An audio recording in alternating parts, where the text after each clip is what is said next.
Welcome to एग्जामपीडिया। आज है 29 जुलाई 2020 और 29 जुलाई 2020 से करंट अफेयर्स के जितने भी इम्पॉर्टेंट क्वेश्चंस हैं उन्हें हम इस वीडियो में डिस्कस करेंगे। तो चलिए शुरू करते हैं। पहला क्वेश्चन, हाल ही में पृथ्वी विज्ञान मंत्री ने मौसम पूर्वानुमान के लिए किस नाम से एक मोबाइल एप्लीकेशन को लॉन्च किया है? तो इसका सही आंसर है डी, मौसम नाम से। तो अभी हमारे अर्थ साइंस मिनिस्टर हर्षवर्धन जी ने मौसम नाम से एक मोबाइल एप्लीकेशन को लॉन्च किया है जो शहर के मौसम का पूर्वानुमान और अन्य जानकारी भी देगा। ये एप्लीकेशन देश भर के 800 स्थानों के मौसम की जानकारी देगा और साथ ही ये दिन भर में 8 बार मौसम की जानकारी को अपडेट भी करेगा। अब यहीं पर हम दूसरे ऑप्शंस भी देखते हैं जो ऐप से रिलेटेड हैं, जैसे कि ए आई फ्लोज। इसे अभी महाराष्ट्र सरकार ने मुंबई में बाढ़ की चेतावनी देने के लिए लॉन्च किया था। बी मेघ संदेश, इसे अभी कर्नाटक सरकार ने बेंगलुरु में बाढ़ की चेतावनी देने के लिए लॉन्च किया था। सी इंद्रवज्, इसे अभी बिहार सरकार की आपदा प्रबंधक टीम ने बिजली गिरने से 40 से 50 मिनट पहले लोगों को अलर्ट करने के लिए लॉन्च किया है। तो आप इन चारों ऑप्शंस को जरूर याद रखिएगा, ये आने वाले एग्जाम्स में जरूर इंपॉर्टेंट क्वेश्चंस बन सकते हैं। अब हम आगे बढ़ते हैं। हाल ही में किस राज्य ने रुक जाना नहीं योजना को शुरू किया है? तो इसका सही आंसर है सी, मध्य प्रदेश ने। तो अभी मध्य प्रदेश सरकार ने स्टूडेंट्स के लिए रुक जाना नहीं योजना को शुरू किया है। तो इस योजना में राज्य सरकार स्टूडेंट्स को ये आश्वासन दे रही है कि वे अकेले नहीं हैं बल्कि सरकारी हर कदम पर उनके साथ है। तो इस योजना में 2019-20 के सेशन में जो स्टूडेंट्स 10वीं और 12वीं की परीक्षा में फेल हो गए थे उन्हें इस योजना के तहत एक और मौका दिया जाएगा परीक्षा देने का, जिसमें वे पास होकर आगे बढ़ सकते हैं। ये अपने आप में बहुत बड़ी योजना मानी जा रही है।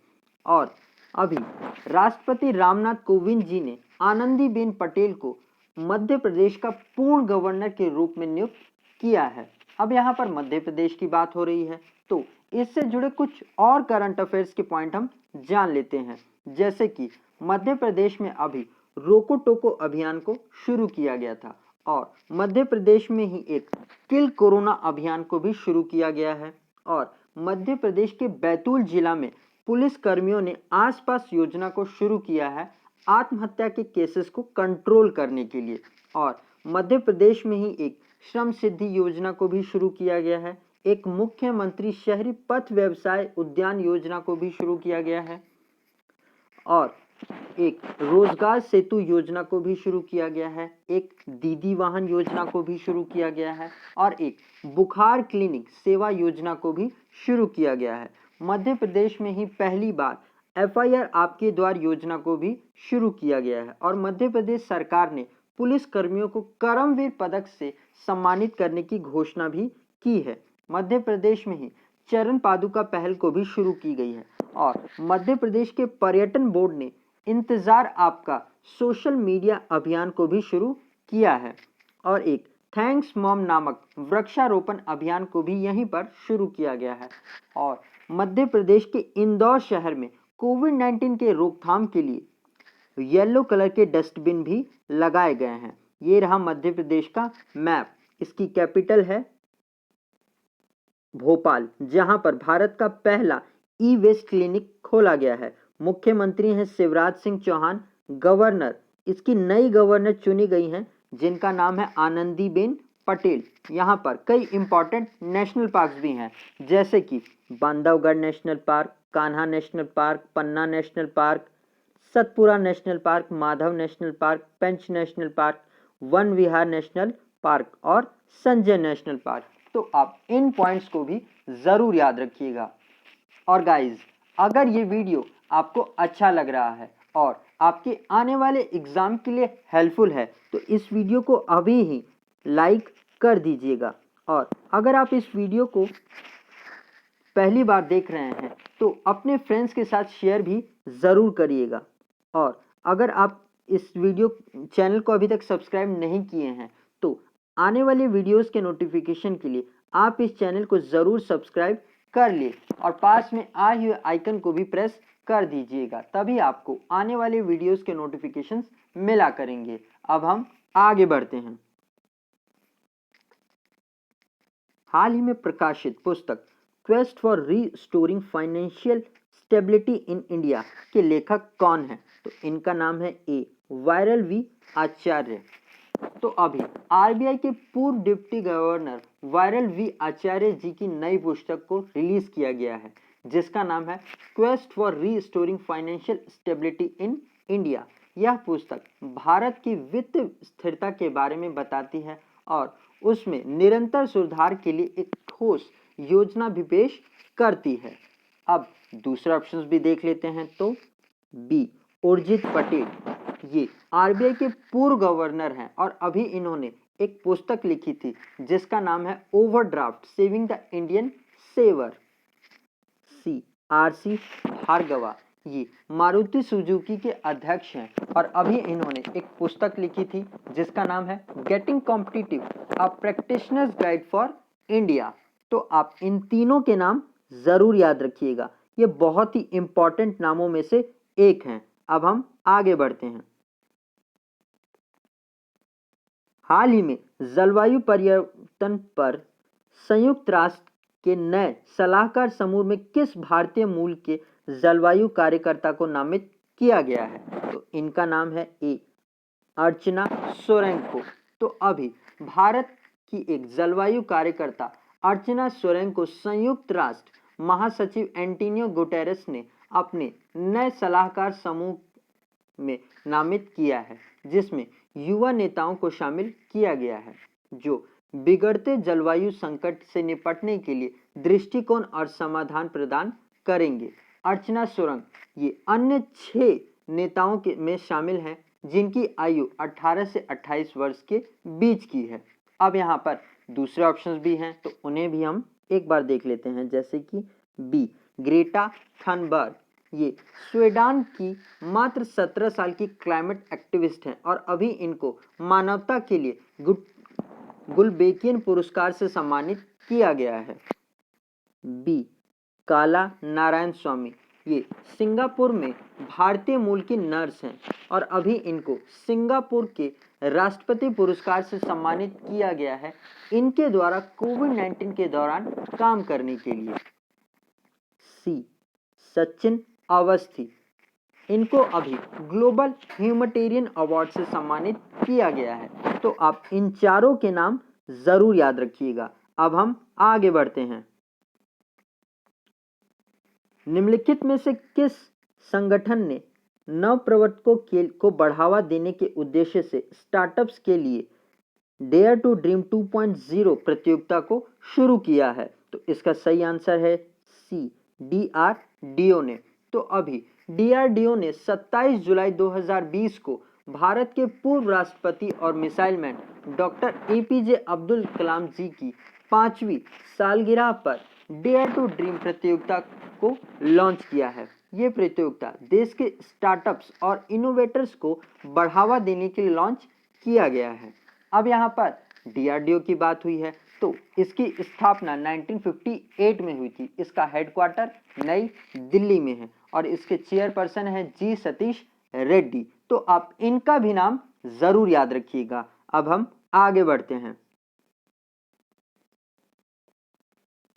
हाल ही में किसने भारतीय मानक ब्यूरो के मोबाइल एप्लीकेशन बिस केयर को लॉन्च किया है? तो इसका सही आंसर है ए रामविलास पासवान जी ने।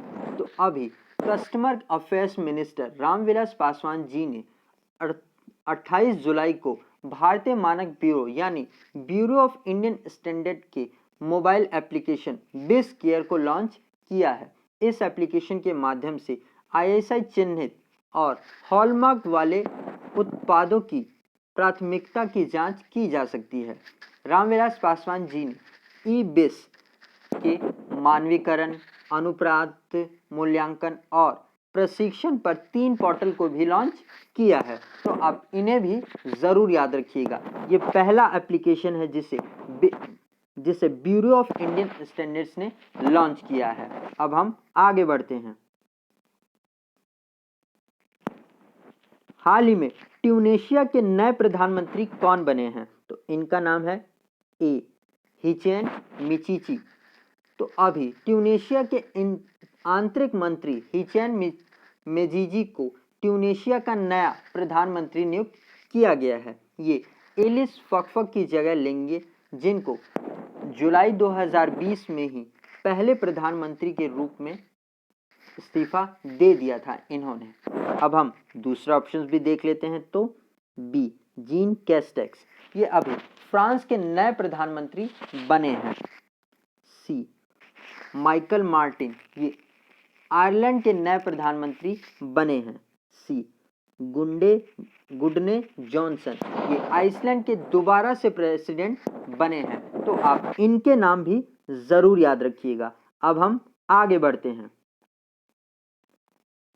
हाल ही में प्रकाशित पुस्तक the Indian way strategies for an uncertain world के लेखक कौन है? तो इनका नाम है ए एस जयशंकर।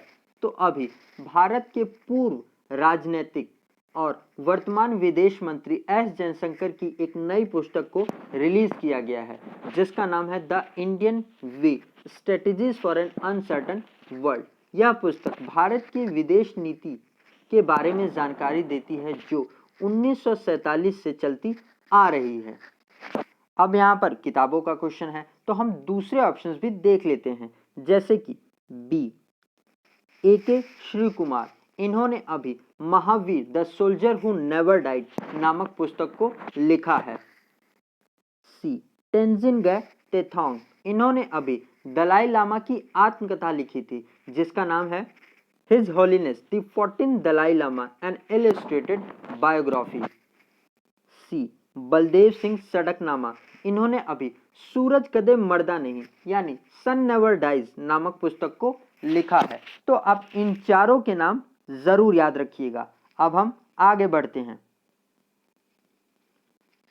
हाल ही में विश्व हेपेटाइटिस दिवस कब मनाया गया? तो इसे मनाया गया है डी 28 जुलाई को। तो हम 28 जुलाई को विश्व हेपेटाइटिस डे मनाते हैं।